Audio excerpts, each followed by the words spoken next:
नमस्कार, आप DJT news देख रहे हैं, जहां हम आपको तमाम बड़ी खबरों से रूबरू कराते हैं। छोटी खबरें हो या बड़ी खबरें हो, हम आप तक जरूर पहुंचाते हैं।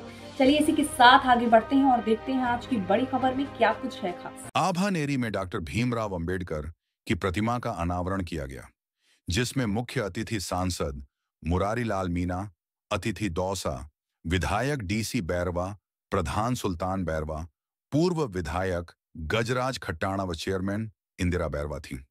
अध्यक्षता बांदीकुई विधायक भागचंद सैनी ने की। देखिए दिलीप कुमार की रिपोर्ट।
कि मंजिलें बड़ी गिनती होती हैं, मंजिल के दुपट्टे के द्वारा स्वागत किया जा रहा है सम्मान्य DC बैरवा जी का।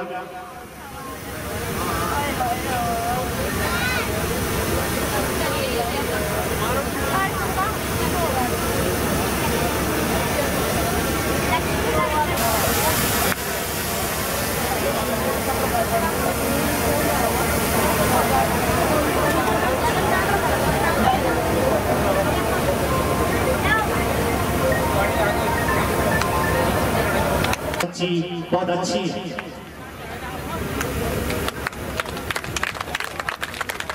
आपने इस क्षेत्र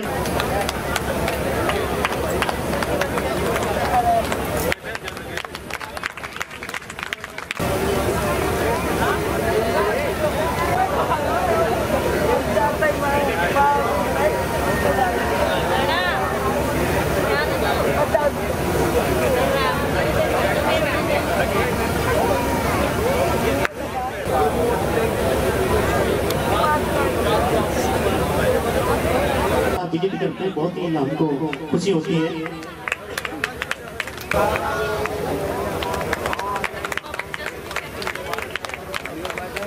योगदान दिया इनके सम्मान में जोरदार तालियां बजा रहे और एडवोकेट साहब रामलाल जी गोठवाल साहब का स्वागत करें। हरिनारायण जी सब इंस्पेक्टर CRPF ग्राम घुमड़ा पंचायत समिति रैनी जिला अलवर से पधारे। यहाँ बहुत टूटे जरूर है मगर बिखर नहीं गए, कि टूटे जरूर है मगर बिखर नहीं गए, घर अपना छोड़कर किसी के घर नहीं गए। कि टूटे जरूर है मगर बिखर नहीं गए, घर अपना छोड़कर किसी के घर नहीं गए। अरे कैसे ना होगा सपना मेरे भीम का पूरा, क्योंकि बाबा साहब के बब्बर शेर अभी मर नहीं गए। कि मंदिर में भगवान बसत है, वो जागो अल्लाह बसे मदीना में, वो बाबा भीम बसे हमारे सीना में।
लगती है कि नहीं? वो जय भीम नाम सुनते ही ये मुंह मोड़ते हैं, वो अब साले जीजा जी की मूर्ति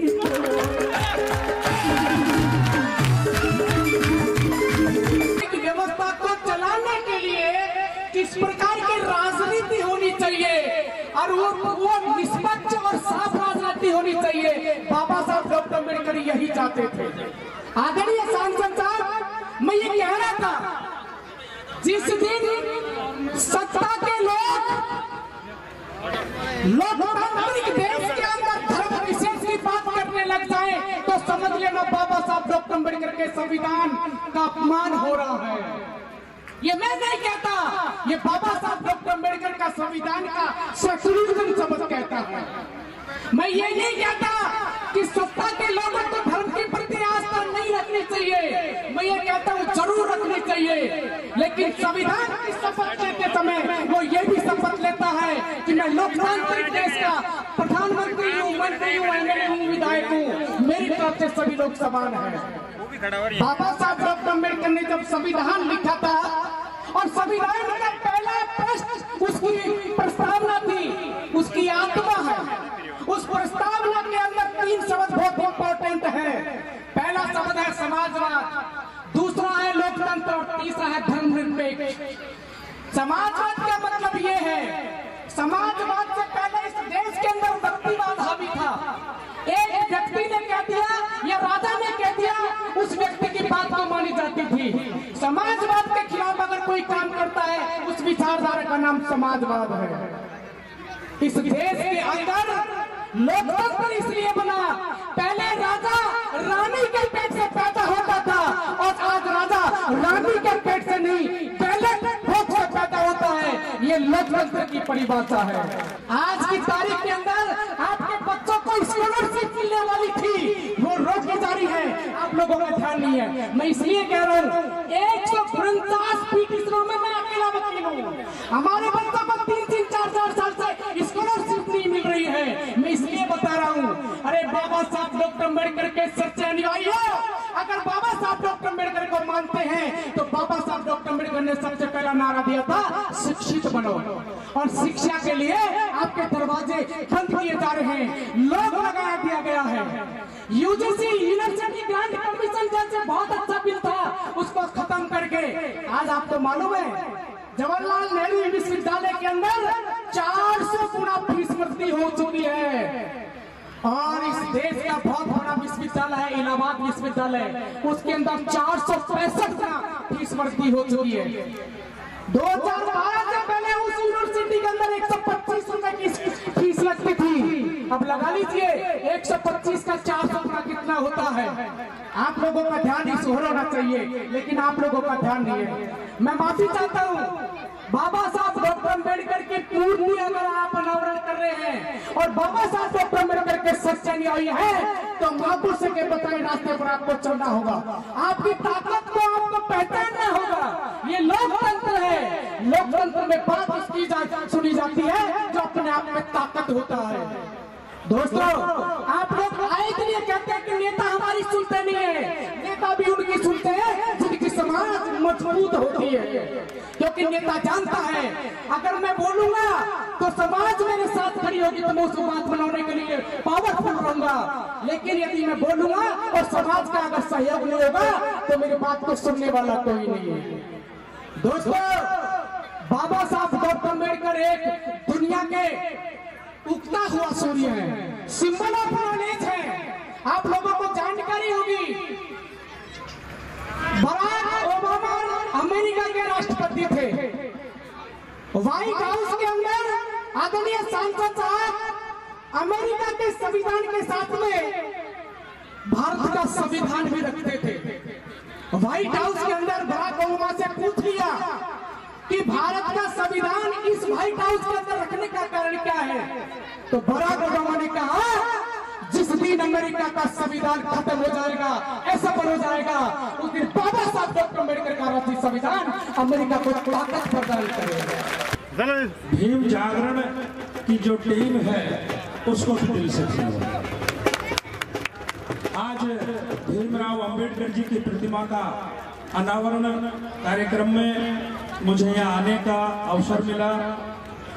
पूरी झांझा के बास की पूरी टीम को दिल की गहराइयों से धन्यवाद, क्योंकि आपने एक महापुरुष की मूर्ति का अनावरण किया है। ऐसे कार्यक्रम होते हैं। आज अगर इस मंच पे आप और हम विराजमान हैं तो वो बाबा साहब की है और इसको सभी मानते हैं। थोड़ी देर पहले मेरे भाई बाबूलाल जी एडवोकेट साहब मंच से कुछ बात कह रहे थे और अपनी बात रखने का सबको अधिकार भी है, लेकिन कोई ऐसी बात ना रखे जिससे लोग भ्रमित भी हो। तो कह रहे थे कि भाई सरकार ने 4 साल से छात्रवृत्ति नहीं मिल रही। पहली बात तो इस सरकार को आए 1.5 साल ही हुई और पिछली सरकार का क्या हुआ और क्या नहीं हुआ। लेकिन मैं बाबूलाल जी भाई साहब को और आपको सबको इस चीज से अवगत करा दूं कि 2024 तक की कोई छात्रवृत्ति बकाया नहीं है, और अगर कोई है तो उसने अपने फॉर्म में कोई मिस्टेक भरी होगी या कोई कमी खामियां रह गई होगी, और अगर कोई ऐसा है तो उसके फार्म और नाम मुझे दे दे, उसकी छात्रवृत्ति सरकार में होने के नाते मेरा फर्ज बनता है कि आपकी छात्रवृत्ति देना।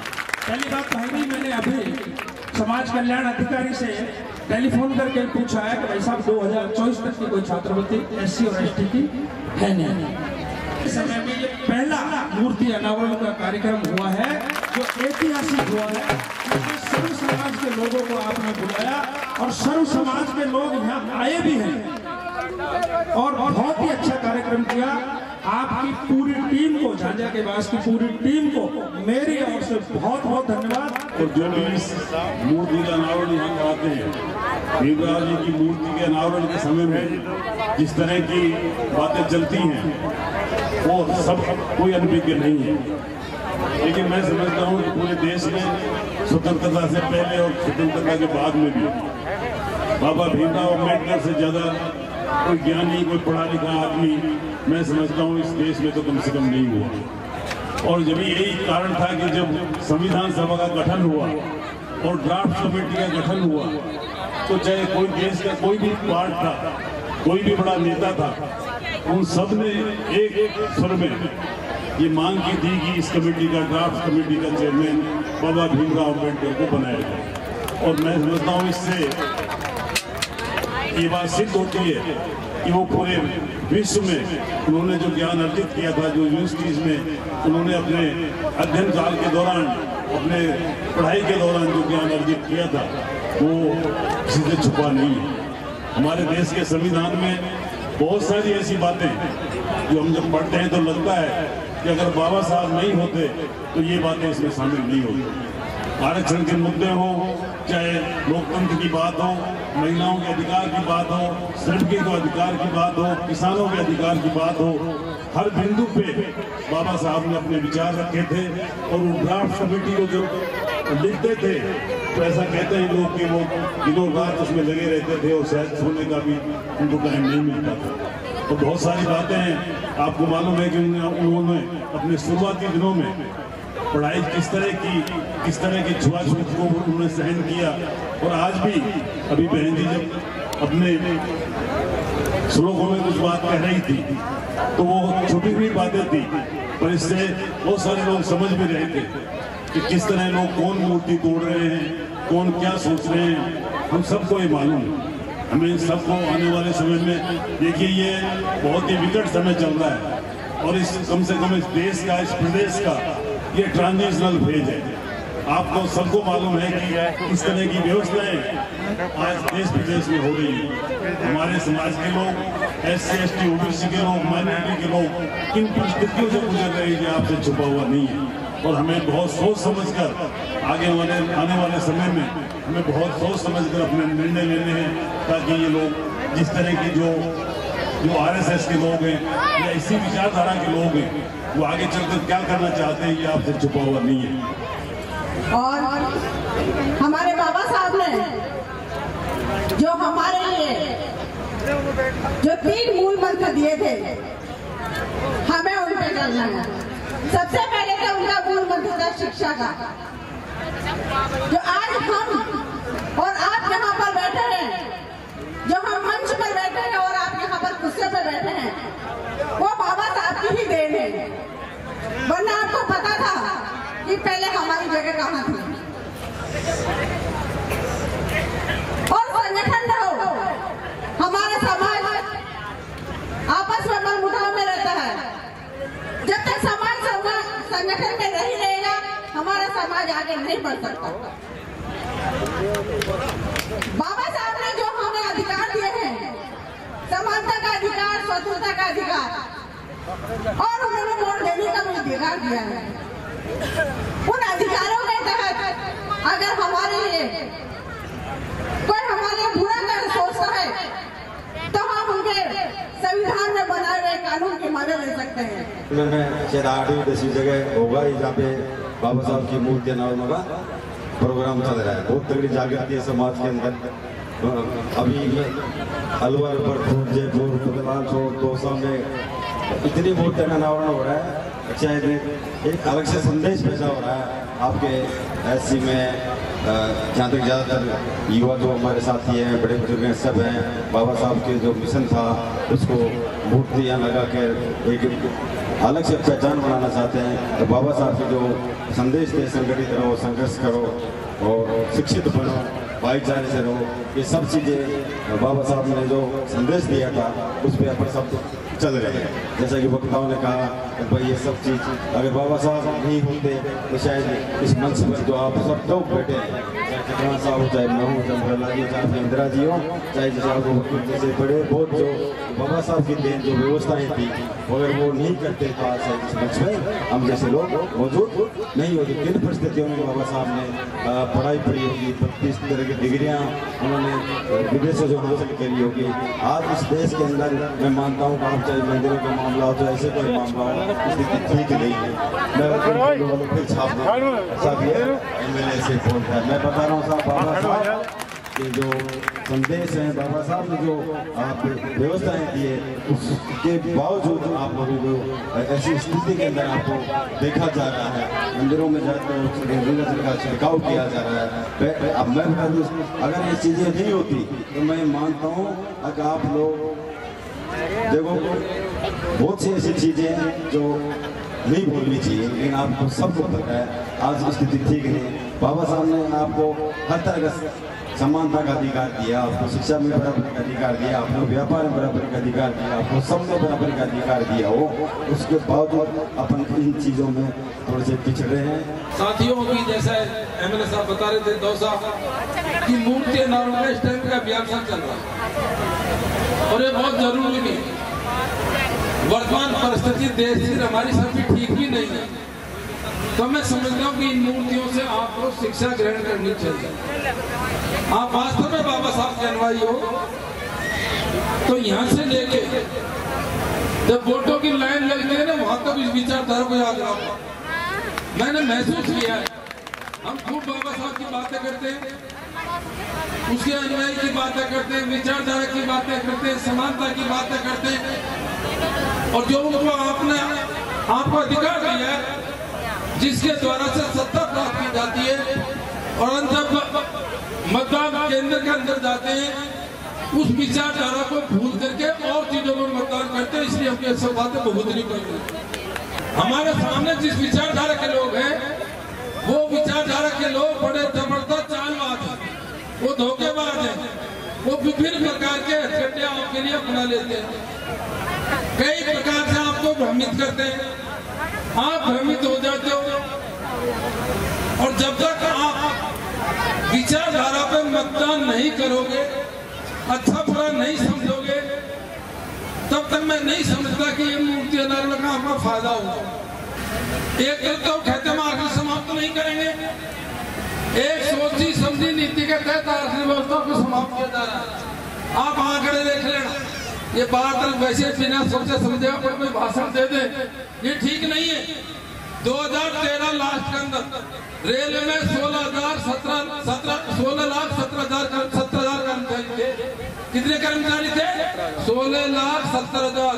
आज 12.5 लाख कर्मचारी है, 4 लाख कर्मचारी कम हो गए। तो लिख लो सब पत्रकार बैठे हैं आप। 2017-18, 18-19 और 19-20 3 साल की एसटी की स्कॉलरशिप बात तक नहीं मिली केंद्र की। राज्य सरकार का लेना देना नहीं है इसमें, चाहे सरकार बीजेपी की राज्य सरकार हो, चाहे कांग्रेस की हो, चाहे बीजेपी की हो। 55-70% पैसा भारत सरकार से आता है। यदि भारत सरकार से पैसा नहीं आएगा तो राज्य सरकार खासे बांटेगी भाई, चाहे कोई गवर्नमेंट हो। उसके बाद में, क्योंकि मैं सोशल जस्टिस कमेटी का मेंबर हूँ, हमने बहुत ज्यादा कमेटी में जोर लगाया, ये अखबार छाप देना, सुन लेना और ये बात और चेक कर लेना। फिर हमने मैंने मुद्दा उठाया 19-20, 20-21, 21-22 250 करोड़ रुपए केंद्र सरकार ने अभी 3-4 महीने पहले भेजे और फिर 250 इनको मिलाने थे और इनने उनको मिला करके कुछ इसको बांटी। फिर हमारी कमेटी में मुद्दा उठा, अभी 1.5 महीने पहले 100 करोड़ रुपए और भेजे। तो बीच के 3-4 साल की स्कॉलरशिप अभी बढ़ रही है, इससे पहले की 3 साल की बकाया है और 23, 24, 25 और 25-26 अभी चल रहा है। 3 साल की स्कॉलरशिप न तो एसटी की मिली और न एससी की। आप लोग विचारधारा पे मतदान करिए, विचारधारा पे। और देखो मेरी बात सुन लो, विचारधारा पे मतदान करेंगे तो हमारी जनसंख्या 80-85% को पाप भी गौरव है। लेकिन हम भाषण भी देते हो, हमारे भाषण सुनते भी हो, बाबा साहब की मूर्ति भी लगाते हो, डीसीडी की बात भी करते हो, जिया साहब की बात भी करते हो, लेकिन लाइन में लगते हो उन बातों को भूल करके वोट पता नहीं खा करते हो। और जब तक वोट खा करते रहोगे ऐसे ही भुगतते रहो। फिलहाल के लिए खबर में बस इतना ही। ऐसी और तमाम खबरों के लिए हमारे साथ बने रहिए और देखते रहिए DJT न्यूज। और हमारे चैनल को लाइक, सब्सक्राइब और शेयर करिए, जिससे हम आपको तमाम छोटी बड़ी खबरें हम आप तक पहुंचा सके। धन्यवाद।